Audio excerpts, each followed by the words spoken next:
Bonjour à toutes et à tous et bienvenue dans ce podcast consacré à l'agriculture. Je suis Léa, votre journaliste artificielle pour cette émission. Aujourd'hui, nous allons explorer un thème majeur pour l'agence d'urbanisme de l'Artois.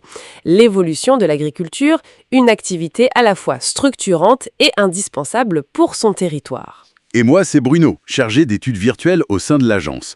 Ensemble, nous allons vous dévoiler les chiffres clés de l'Observatoire agricole pour mieux comprendre le rôle central et les transformations de l'agriculture sur notre territoire. Oui, c'est ça. Elle façonne vraiment nos paysages ici en Artois. Et elle est cruciale pour l'économie, sans parler de nous nourrir, bien sûr. Et pour y voir plus clair, on va regarder les chiffres du dernier recensement général agricole, celui de 2020. C'est bien ça ? C'est ça, une photographie essentielle. Pour commencer, un chiffre qui parle vraiment. En 2021, les terres agricoles, ça couvrait encore 70,5% du territoire de l'agence d'urbanisme de l'Artois. Ah oui, 70%, c'est énorme. C'est considérable, oui. Mais attention, ce chiffre est en baisse. Faut se rappeler qu'en 2005, on était à 82%. 82 ? La différence est notable. Oui. Et cette érosion, elle s'explique en grande partie par l'expansion des villes, la création de nouvelles infrastructures, les routes, ce genre de choses. D'accord. Et j'imagine qu'en parallèle de cette pression sur les terres, on observe aussi autre chose de très net, le nombre d'exploitations qui baisse. Fortement même. Tout à fait.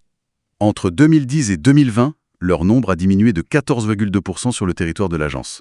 14%. Oui, on est passé de 1881 exploitations à 1614. C'est pas rien comme baisse. Ça suit une tendance générale, mais c'est marqué ici. C'est marqué, oui. Et c'est là que ça devient intéressant, voire un peu paradoxal. On a donc moins d'exploitations, d'accord ? La surface agricole utile totale a aussi très légèrement diminué, à peine 0,8% entre 2010 et 2020, presque stable, on pourrait dire. Oui. Pourtant, si on regarde la taille moyenne de chaque exploitation, la surprise, elle a considérablement augmenté pendant la même période. Ah bon ? Oui, plus 15,6%. La surface agricole utile moyenne, elle atteint 83,6 hectares en 2020. Moins de fermes, un tout petit peu moins de terres au global, mais des fermes individuellement beaucoup plus grandes. C'est contre-intuitif, ça. Qu'est-ce que ça veut dire concrètement ? C'est la manifestation claire d'un phénomène de concentration et d'agrandissement. Les données le montrent bien. C'est-à-dire ? Le nombre d'exploitations de petite et moyenne taille, si on les classe selon leur potentiel de production, a chuté. On parle de moins 27% à moins 29% en 10 ans. Presque un tiers en moins pour les petites et moyennes. C'est ça. Et simultanément, le nombre des exploitations les plus importantes économiquement, celles avec une production brute standard supérieure à 250 000 €, a bondi de près de 25%. D'accord, donc moins de petites, plus de grandes. Cette transformation structurelle, j'imagine que ça se voit aussi dans la façon dont les exploitations sont organisées, juridiquement parlant. Hein. Exactement.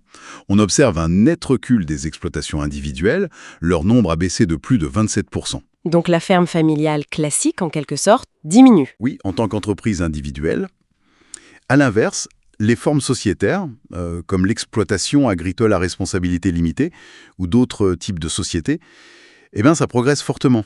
Plus 82% pour les autres formes sociétaires. Ah oui, quand même.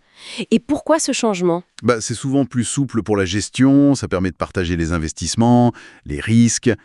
Ça peut aussi faciliter la transmission future de l'exploitation. C'est une adaptation aux réalités économiques actuelles, quoi. La transmission, oui, voilà un mot-clé pour l'avenir, ça. Et là, j'ai cru comprendre que les chiffres indiquaient un sacré défi, non ? Ah oui, c'est sans doute le défi le plus pressant. Le vieillissement des chefs d'exploitation, c'est une réalité qui s'accentue d'année en année. Et les chiffres disent quoi ? En 2020, tenez-vous bien, 37% d'entre eux avaient 55 ans ou plus. Plus d'un tiers. Oui. Pour comparer, il n'était que 24% dans cette tranche d'âge en 2010. L'âge moyen des agriculteurs sur le territoire de l'agence, il approche, voire dépasse les 50 ans selon les zones, entre 48,9 et 50,6 ans. Un agriculteur sur 3 a donc plus de 55 ans.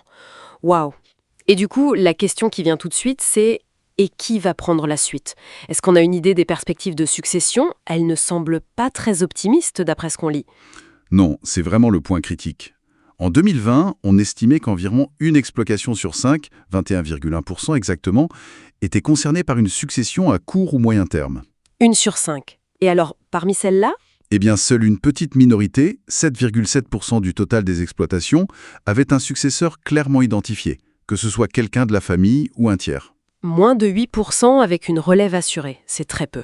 Et pour les autres? Pour 5%, l'avenir est flou, il n'y a pas de certitude de reprise.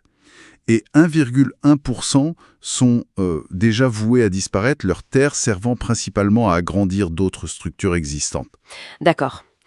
Ça souligne aussi une autre difficulté majeure, l'accès à la terre pour les personnes qui voudraient s'installer. Surtout si elles ne viennent pas d'une famille d'agriculteurs. Le coût du foncier, la disponibilité, ça doit être un vrai frein. C'est tout à fait juste. Un obstacle considérable. Donc, pour résumer un peu la situation, on a une agriculture qui reste omniprésente dans le paysage de l'agence d'urbanisme de l'Artois, plus des 2 tiers du sol. Oui. Mais elle subit une double pression. Moins d'exploitation et une surface totale qui s'érode, grignotée par l'urbanisation et les infrastructures. Et les exploitations qui demeurent, eh bien, elles tendent à s'agrandir. Avec en toile de fond ce défi crucial du renouvellement des générations. Beaucoup d'agriculteurs approchent de l'âge de la retraite et pour un grand nombre d'exploitations, la question de la transmission reste entière, pleine d'incertitudes. C'est vraiment l'avenir même de cette activité essentielle qui est en jeu sur le territoire. Oui, tout à fait. Et ça pose une question de fond. Comment on arrive à concilier le développement nécessaire du territoire, le besoin de logement, d'activité, avec la préservation indispensable de cette agriculture? Une agriculture vitale, pas seulement pour l'économie locale, mais aussi pour l'identité de nos paysages, et bien sûr pour notre alimentation. C'est un équilibre complexe à trouver.